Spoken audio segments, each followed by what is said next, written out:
What is up, Pacer Nation? Welcome to the Pacer Pulse podcast, the heartbeat of Indiana basketball. And today, guys, I wanted to talk about an article that I've seen earlier this morning talking about the trade market and what we could be looking for, what certain players we've looked at in terms of trying to get a starting center. So I know yesterday I did like a trade episode talking about some other potential centers that we could possibly target. But today we actually have like kind of like a for sure list, I would say, of guys that have been reported. So I don't know if this is like such a credible source or not, but I'm getting this from profootballnetwork.com. So obviously not a basketball network, but they're getting their sources from somewhere. It doesn't really say. I think Michael Scotto from Hoops Hype has even reported these names too. But obviously, it's been saying how we've been aggressively looking in the market for a starting center. One that could obviously be like a future starting center for this team. That's what we're really looking for. And I want to cover the names that they cover. And then they pretty much identify three names specifically that I think would be the most gettable, is kind of what I took it as. But so they named these players that we have pretty much inquired on. So one name is Walker Kessler from the Utah Jazz, Ivica Zubac from the Clippers, Nicholas Claxton from the Nets, Daniel Gafford from the Mavs, and Yves Missi from the Pelicans. And then it goes on in this article. It says, out of the centers that were named there, Zubac, Gafford, and Missi are the likely options for the Pacers. So I thought that was very interesting. And as you can see pretty much from that entire list, guys, none of those guys are necessarily floor spacing centers. I mean, Walker Kessler tried doing that a little bit this year before he got hurt. Not known to be one. Zubac, not a floor spacing center. Claxton, no. Gafford, definitely not. And Yves Missi, definitely not. But I do think that they all would fill a much needed role, obviously, because they give us at least a starting caliber center. But they fill roles that we haven't really had in a center pretty much for the past 10 years, because Miles has basically been the opposite of what these guys are, I would say. So it's very interesting to me. It kind of shows to me that, hey, we're not really necessarily just looking for a floor spacing center. Maybe that's because we have Huff on the team already, so we at least have somebody that can give us that dynamic if certain matchups permit it. And then Micah Potter, if we keep him, I don't know, it's like a third string or second string, whatever bounces out the roster or who shakes out in this as the backup in this scenario. But maybe we're like, okay, we already have some centers that can stretch the floor. Now we just need a rock solid starting level center, regardless if that's just like a rim running big that can protect the paint, rebound the ball, get some block shots, set some good screens, be a lob threat. And I think that's what we're pretty much looking for here. So, but the three names I wanted to focus on was Zubac, Gafford, and Missi. And today I just wanted to kind of cover some stats from each of these guys, how they could fit this team. And I'm not going to go over like certain trade like scenarios because I've already covered that a lot with these guys. So I'm not really going to dive into that necessarily, but I do want to show like how they've been impactful for their teams this year, how they could be for us, and just kind of how they would fit. So the guy that I want to start with is Daniel Gafford. And this one's very intriguing to me because I almost think this is like the most realistic option if we want a guy that's older, has some experience, and could help us win now. I think he's the most gettable in terms of that criteria. And I say that because he's been a starting big for a championship caliber team already, for the Dallas Mavericks. I mean, obviously we saw how good he could be with Luka Doncic running the point guard for them. And I think we could get even more out of him if Tyrese, obviously next to Tyrese. We saw what Tyrese did for Miles Turner in his career, where he literally got Miles Turner paid this past year. So, and we're seeing what Miles is doing without Haliburton or that kind of point guard next to him. And obviously, it's a clear downgrade in production. So, I think what the front office sees too is whatever starting caliber big man we bring in, they're only going to be that much more better playing next to Tyrese. And I don't think they have any argument to think otherwise, honestly. I mean, from what we've seen, like I said, with the Miles pairing, he elevated Miles to levels that he won't ever probably reach again. Not trying to wish that on him, but just saying, he probably won't reach those levels again for the rest of his career because he might not just have another guy next to him like Tyrese. So I think that factors into the front office's decisions or like who they're looking at. I think they see even like a Gafford. He's like 27. So he's still young enough to be like our starting center of the future. Kind of fit that criteria that we're really looking for. But yet, still is like seasoned enough to like help us win now. And I think that would be very appealing. I like the idea of Daniel Gafford for sure, especially depending on what we would have to give up. But I do want to go over some of his numbers here. So I wanted to go over like his on-off stats for the Dallas Mavericks this year. And I'm going off of cleaning the glass. So they filter out all the garbage time and whatnot. So it's basically just meaningful minutes that we're seeing here that they use for their stats. Excuse me. But this year, his differential for this season is a negative 1.2. So what that number shows is technically he's not really helped the Mavericks win in the minutes he's been on the court this year. But then again, he's pretty close to being zero. So it's not like he's been so bad where he's costing them a lot of wins, but it does show that he helps them win 3 less games per season as of right now. And he doesn't really boost the offense at all. He actually has been making it worse this year for the Mavericks, as he's had a negative impact towards their points per possession. Effective field goal percentage, too. He's made it worse for the Mavericks this year. Turnover percentage, he's made it slightly worse. Offensive rebounding percentage, it's been pretty even, so he's not hurting them on that front, but he's also not hugely benefiting the team. And then free throw rate is lower when he's on the court, too. But then defensively, this is where you really see his impact. And this is where I'm going to make the case as to why he'd be such a good fit. And I'll explain my case for like the offense as well. But his points per possession on defense that he gives up, like whenever he's on the court, I'm trying to explain this in the most simplistic terms. But essentially, like when he's on the court, the team gives up less points to the other team. Excuse me, trying to find the right words. So essentially, he's helping give up like 3.9% less points whenever he's on the court, and that's in like the 77th percentile. So he's in the top 75% in the NBA in that regard in terms of his on and off stats for the defensive end. So clearly, he helps the team basically defend better when he's out there. And then the effective field goal percentage of the opponent's team, they're like 2.2 percentages worse. So he's in the 80th percentile in that regard too. So being in the top 80% of that as well is a huge, huge boost to a team's defense. And that's something that we absolutely do not have on the team. So essentially, he's helping the Mavericks on terms of like defensive end with helping teams score less and shoot less from the field. And he's not really helping the turnovers as much. He's not helping his team force more turnovers. He's not helping the team prevent offensive rebounds either, which is kind of a glaring issue, is something that we obviously give up too many of.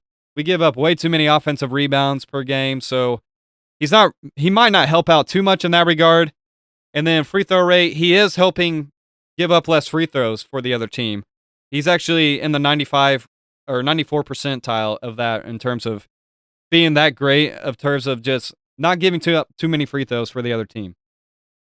So I'm trying to explain this in the most simplistic terms. I'm sorry if it's not coming out great because I'm still getting a full understanding of all this too. But essentially, he's a very impactful defender for their team when he's on the floor. And I think the offensive numbers would rise for us because he's been playing with basically no point guard this year. I mean, Ryan Nembhard has been their point guard essentially, and no knock on him. He's been a steal for what they've got him for. But he's playing with him, Brandon Williams, just different guys that are basically, I don't know if they're rotational point guards on great teams. So I think he's never been a guy that commands the ball on offense either. He's just basically a play finisher, lob threat, going to get offensive rebounds. And yeah, that's really all you're asking for. Maybe take advantage of certain mismatches inside if he gets them. I've seen that from his highlights too. He could take advantage of certain smaller guys on him, even bigger guys to a certain extent. And he's always been a highly effective shooter from the field. Shoots well over like 65% from the field, I think, or at least over 60 that I know of. I'll cover his season stats. But I really wanted to like show this because this really shows his impact on the team. And by far, he improves their defense dramatically. And we know that's something we've really struggled with this year. That's why I think he would be an awesome fit in that regard. He would help our paint defense. He would help us hold opponents to shoot worse from the field. And maybe he won't help as much as like preventing offensive rebounds. So maybe His rebounding isn't as great as you would hope, and maybe that's just a blip this year, but pretty much his entire career it's been the case. And it's not been as bad as it's been this year. I mean, last year he was in like the bottom 11% in terms of that. And then free throw rate, like I said, he would help us prevent less free throws for the other team too, which has been a big issue for us this year. So I think in those terms, in terms of defensively, he would be a huge upgrade for what we have right now. And I think he would rebound better. He'll get more minutes. I think he could average like 8 to 9 rebounds for us, which would be huge. Would lead the team, of course. And then I just imagine playing next to Tyrese, he could be a good pick setter for him, good lob threat. I think he could average at least 12 points a game if he's playing 25 minutes a game to 30, or I don't know, in that range. Even if he wouldn't play that much, but 25 to 30 minutes is what I would expect. So I think he could be like a near 12 and 10 guy, a couple blocks a game, shoots over 60% from the field for us, and just really help anchor the paint inside. And that's what we really desperately need. We give up so many points in the paint this year, guys, and we allow teams to shoot astronomically high because of that. And rebounding wise, we know he would obviously help in that regard and continue to help block shots. Maybe him and Jay Huff would have a good rotation there of just different guys that could do different things. So I could see why we're kind of looking for a guy necessarily like this that's more of like a rim runner, play finisher, protects the paint, protects the rim. And I don't know if he's too switchy, honestly. He's not really going to be a huge switch defender. He's not going to be awful. I mean, I don't know if he's as good as Miles in terms of that. I know that's not a high bar, but like switchability wise, he ain't going to be the best. So he's mostly just a drop coverage big, I would say. But he's very good at that regardless. So, and then his stats on the season, let me pull those up. So he is averaging 8 points a game right now in 26 games. 6 rebounds. He's shooting 63.6% from the field, 78% from the free throw line, which is huge. So he's going to be able to play in crunch time minutes because he's not just going to get played off the floor. And then his effective field goal percentage is 63.6, which is very good. PER 17, if you care about that stat. But overall, very effective player. And I think like I said, he would fit in very well here. And then I do have some like team lineup stats that I thought were very intriguing that I got off of cleaning the glass that I thought were very interesting. So this basically shows like for the Mavericks, it shows their best lineups, which lineup combinations are the best, which ones are the worst, essentially. And so for the Mavericks this year, their most used lineup this year in terms of possessions has been Daniel Gafford, PJ Washington, Max Christie, Cooper Flagg, and Brandon Williams. And that lineup in general has been a -2 differential, so they're not winning pretty much anything in that lineup. They're not winning against their teammates. They're basically -2, like I said. Points per possessions, they're not a very effective team or lineup in that regard. But they're pretty close to being at 0. And defensively, they're not really that great either. So, obviously, that factors in a lot of different things. That factors in the entire teammates, like, in that lineup, so it's not just on Gafford. But I'm just trying to find, like, which lineups that they've used that he's been in a part of quite a bit, and if they've been positive or negative. I'm just trying to paint that kind of picture. And then he has been in other lineups, too, where he's been a part of a lineup that's been in the top 5 used for them. 74 possessions. It was Gafford, PJ Washington, Max Christie, Cooper Flagg, and D'Angelo Russell. And that lineup was horrendous. They were -42.3 differential, which that's very awful. That's terrible. But I don't pin that really on him. I think it's, you got D'Angelo Russell in that lineup. I don't really think he's a great player, so I think he weighs a lot of that down. But all in all, like, he hasn't really been a part of like too many positive lineups. But I think that's just because of the combinations of who he's playing with out there. And who knows what part of the year of that season, or of the season that was. Maybe that was early on in the season when they had that weird stretch and like just funky lineups they were trying to do. But all in all, I would say that he's been a pretty effective player. And for what we need and what we're looking for, I think he would fit like a glove. So I am going to go on to the next guy here so I don't spend too much time on him. And I want to go to Ivica Zubac. So, Zubac, he would be the toughest one in my opinion to get, of course. He's borderline all-NBA player last year. Pretty much could have got voted into all-NBA third team. It was very close, I know. He was an all-defensive team player. And from what I've seen and seen like be reported, I think Mike Scotto reported this from Hoops Hype, where he was saying that the Clippers would be looking for like 2 first-round picks in any package for Zubac. So to me, that already kind of puts him out in the running, in my opinion, of gettable guys. I mean, I just don't see that being worth it. I mean, I know unless we just absolutely thought we're like, hey, if we get Zubac, we could win a championship. So if we see that, obviously we're not giving up this year's pick. So maybe 2027 and then another future first. If that's what it would take, maybe they would take a future first and a young player that had potential. I don't know.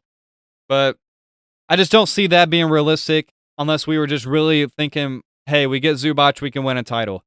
And I can see why they would think that. He's a pretty good interior big man defensively.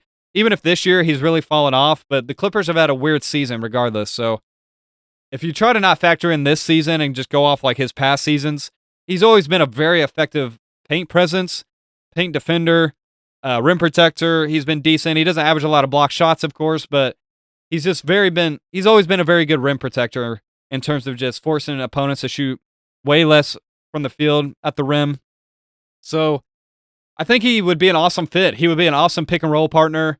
Obviously, we saw what him and James Harden did last year, and imagine him and Haliburton in the pick and roll. How much better he made Miles. Like whenever they led the season. Sorry, excuse me, the league that year in pick and roll points per game, and they were electric in that regard. And I think him and Zubac could kind of replicate that. Obviously, he's not a pop center. He's not shooting from the three, but in terms of finishing inside, getting to the rim, being able to body guys down low, Zubac should be a huge, huge upgrade over what we have right now. So I think just being able to be a great screen setter for Haliburton, getting him more open, and being able to get better driving lanes, I think would be huge. And giving him that lob threat option, a dump off guy he can give to down low, and just being an enforcer inside. Like I said earlier, kind of the same points with Gafford. He would help anchor the paint. He would help us not give up so many points inside. He would help us offensive rebound better, rebound defensive, or in general, he would help improve that dramatically. He's not a bad passer either, so he would still be a connective piece in that regard, where I think he would keep the ball moving with how we like to play. Obviously, he might struggle with getting up and down, but he's not completely terrible in terms of just some of the other guys in the league. I would be very intrigued by Zubac. And if I'm going off some of his advanced numbers so far this year, it hasn't been great. He's had a negative impact on the team. He actually helps them lose less games on the year, like at -3. His differentials a -1.2. So not great, but almost even. But it's been a weird year for the Clippers.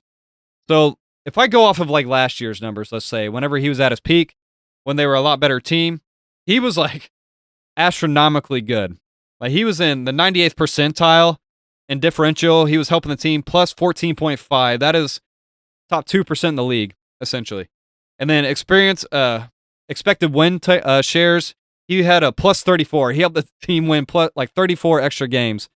So imagine like him not being on the team, they would lose 34 games more per season than they would win. And then points per possession, he was in the 94th percentile, plus 7.6. Effective field goal, 98th percentile.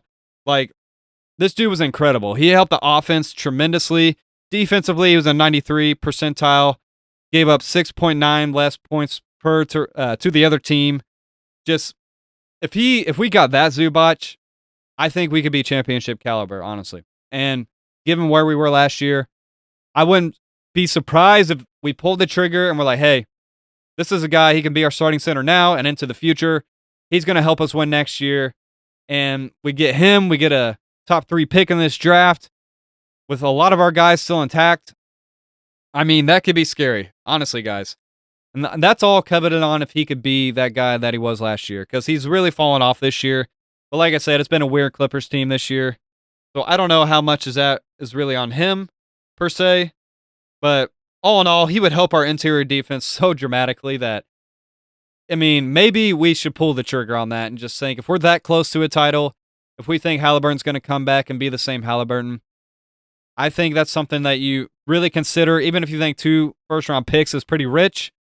I don't know, but he's on such a great contract, too, like $18 million per year, and we would have him locked in for the next 3 years or so, I think, at least. So he would really help maximize your window. He's kind of on that same timeline in terms of like Siakam in terms of contract range, and a lot of these other guys that we have, like Neesmith and Nembhard, Haliburton too. So I don't know. It would make a lot of sense, guys, and it would be such a home run swing.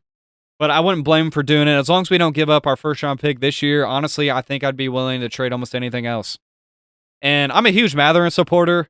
I don't want to get rid of Mathurin, but this might be one of the few scenarios where if the Clippers were like, hey, we would take Mathurin and a first round pick, a future first, like 2027 first for him, I may have to consider that. Obviously, you have to throw in some more salary, so probably like Isaiah Jackson would have to go as well.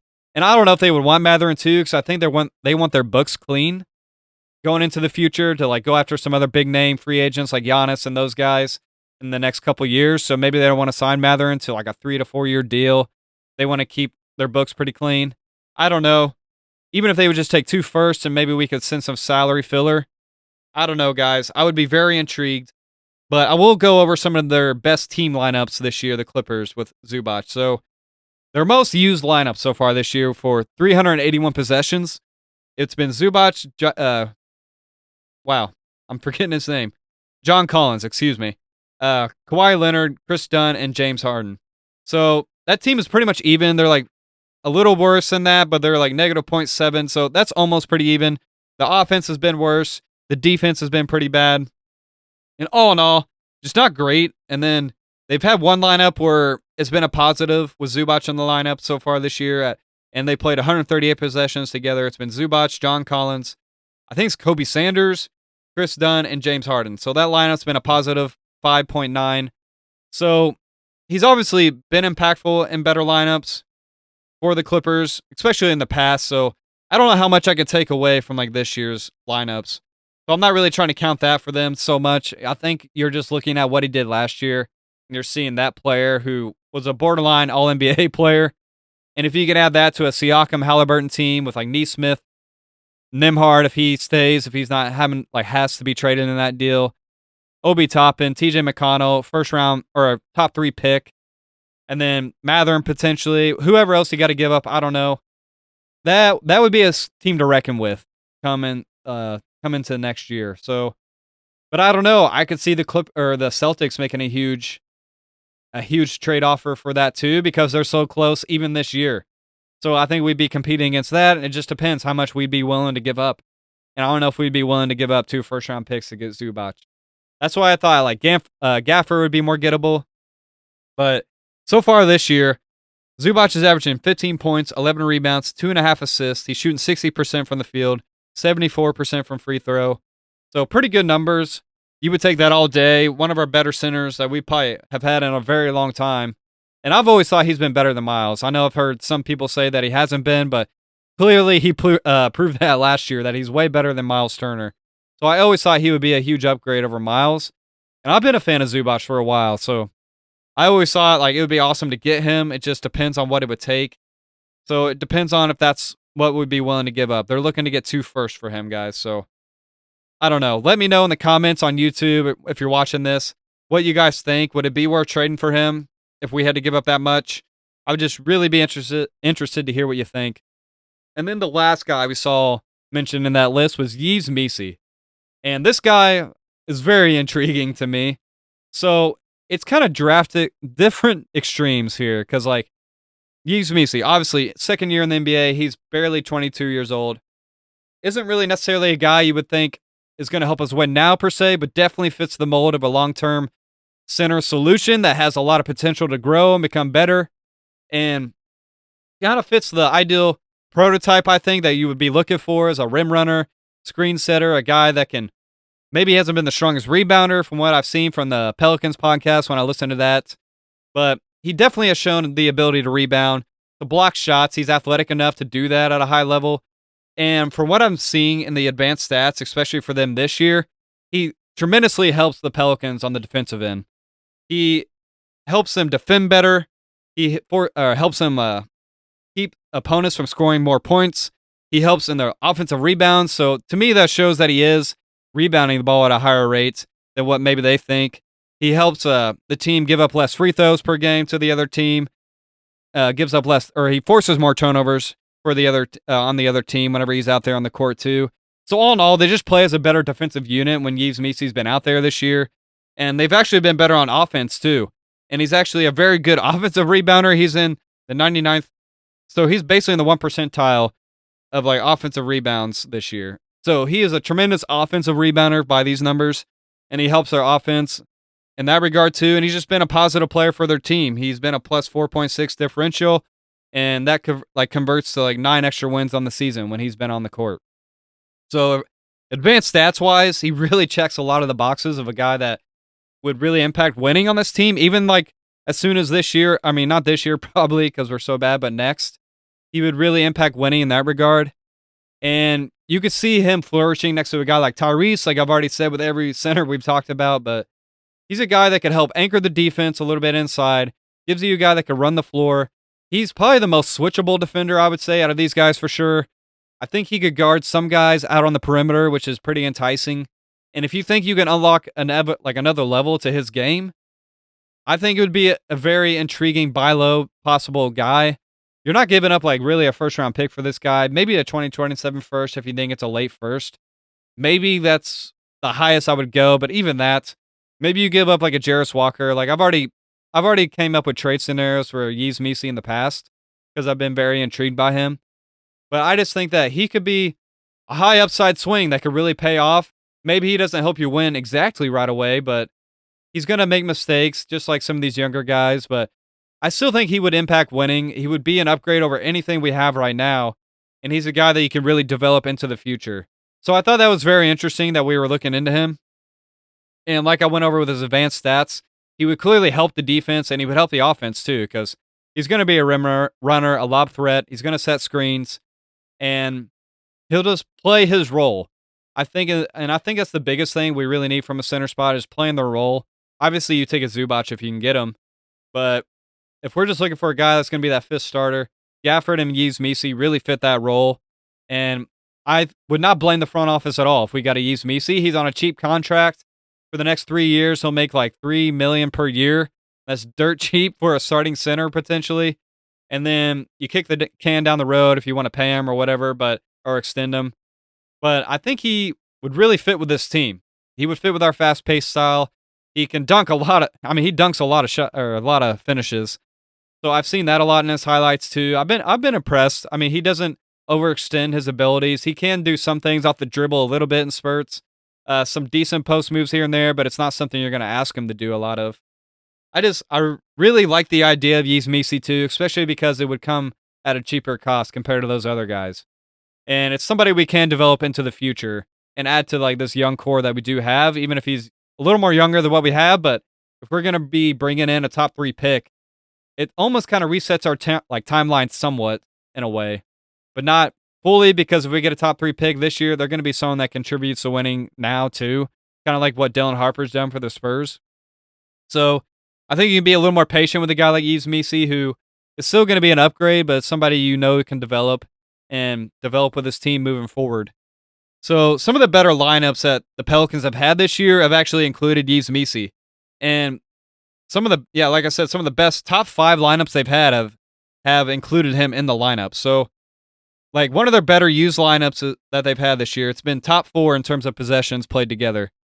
81 possessions together. It was Yves Misy, Zion Williamson, Herb Jones, Trey Murphy, Jeremiah Fears. And that lineup was pretty much a plus 20 together, which is pretty big. And their defense was solid too. Offense wasn't as great, but they were definitely a much better defensive team with that lineup. And then, let's see, one of their other best lineups. So this one was used less often. It was 46 possessions. But they were a plus 21 together with Yves Misy, Zion, Sadiq Bey, Trey Murphy, and Jose Alvarado. So pretty much like any lineup he's been in has been a huge positive. And I'm surprised they don't use him more, but it's because they have Derek Queen. But Derek Queen's been a part of some very good lineups too. So I see why they use him. But Yves Misy also is no slouch. Like obviously, I think he made all rookie second team, maybe first team last year. He made one of the all rookie teams last year. So he definitely has a lot of upside to his game. I mean, I would be surprised if they want to trade him, but they do have Kevon Looney that they signed, who's kind of like a backup center. I don't know what they're really doing in terms of their bigs, but they did get a new regime in with Joe Dumars and all those guys, and they didn't draft Yves Missi, so maybe they would be more willing to trade him and maybe take on a different guy that they think from us, like a Jarris Walker, who they think could develop into something for them. But I'm very intrigued by that trade. I just thought those were interesting numbers, and they really show how effective a guy is for team winning. And that's why I like to go over these on-off numbers off of cleaning the glass, because like I said, they take out all the garbage time. And I'm still learning more on these numbers, so sorry if I struggled in really explaining those well. I promise I'll get better, guys, as I continue to learn more. And I thought this was interesting too. I was looking on NBA.com at the stat leaders for different categories. And one advanced stat that they have for offensive rebounding percentage, Yves Missi was in the top 5, which I thought was pretty awesome to see. I don't know what kind of numbers they use, so take that with a grain of salt maybe. But if he's in the top 5 in that, he's clearly getting offensive rebounds at somewhat of a great rate. And that's something we desperately need. We need guys that can go out there, rebound, get second chance opportunities for us, because we really struggle in that regard, guys. We know that. We've seen that in every game. We usually lose that battle, and a lot of games we've lost this year, that's contributed to the losses, is giving up second chance opportunities and not having enough of our own. So if he could help in that regard too. But on the season this year, he's played in 30 games, Yves Missi, and he's averaging 5 points, 5 rebounds, 1 assist, and he's shooting 58% from the field, 54% from free throw, which is pretty concerning. So you do worry about that aspect in terms of he's never going to be a shooter, essentially, but if you can at least get the free throw to be respectable, that's the area where you're kind of pause for concern. But I think you really like what you see from a lot of different areas that he's shown in terms of potential paint protection, rebounding, being a rim runner, being a guy that can get out and run in transition, be good defensively, possibly be a switch defender a little bit too. I think you like his upside and bet on that, especially if it comes at a lower cost compared to these other guys. So I thought it was very interesting seeing those names, guys. I really wanted to cover it and just some of the advanced stats and how they would fit with this team and just show like why any of these guys really would make sense. And what's cool is they're like different tiers, right? So Yves Missi, the bottom tier guy, but has a high upside potential on a very cheap contract. Daniel Gafford on the same kind of contract as a Zubac, but he's been a starter on a championship team. He's proven to be a good paint protector, rebounder, play finisher, just a guy that's going to go out there and fill his role, and somebody that won't cost like too much. Obviously, it'll cost more than a Missi, but you're not giving up like 2 firsts for a Daniel Gafford. And then for Zubac, obviously we know borderline All-NBA player when he's at his best. Had a phenomenal year last year, All-NBA defensive player. So obviously going to have to give up like 2 first-round picks for that kind of guy because, I mean, I don't blame the Clippers for that. They're obviously still trying to win, so maybe they won't even want to trade him. But if they're willing to, maybe they would take 2 first.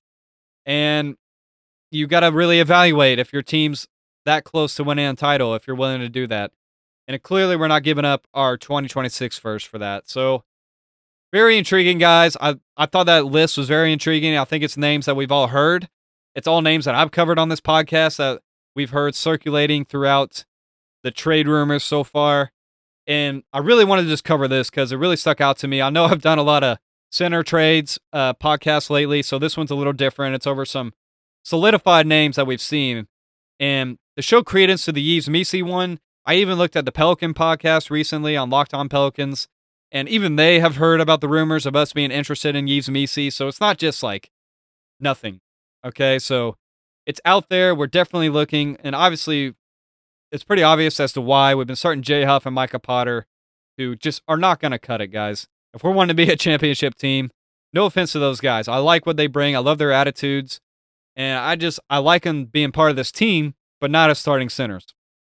So, very intrigued by any of those guys, Zubac, Gafford, or Missi. And if you guys are watching on YouTube, let me know what you think. Which guy would you be most intrigued with in that? Which one kind of surprises you? Obviously, I think Zubac would be the dream get, but just let me know what your thoughts are. And as always, please give a like, comment, subscribe on YouTube. And if you listen on listening platforms, always, I would appreciate a 5-star review on there as well, and it just helps me grow the podcast and really helps me be able to expand and keep doing this, guys. And I can't do this without y'all. So I'm just with you here, Pacer Nation, as a fan, trying to talk this out and trying to dive into some of these numbers and really show like how impactful these guys could be for our team if we got any of these guys. But yeah, just let me know what you think. Which one would be your favorite target? Which one would make sense to you? Which one would you be willing to give up 2 first-round picks for a Zubac? I don't know. I'm not sure if I'm there yet, but I definitely wouldn't be upset if we got him. It's just as long as we kept our first-round pick this year, I think maybe it's a no-brainer then. I don't know, but very interesting, Pacer Nation. Maybe things start to heat up as we're a little short of a month away from the trade deadline. Maybe we address that before the deadline. I don't know. It looks like we're trying to, and maybe get somebody in the door before Tyrese comes back next season, get him acclimated to our system, and be ready to go when he comes back. But I really appreciate you, Pacer Nation. I appreciate you guys listening, and I will talk to you soon.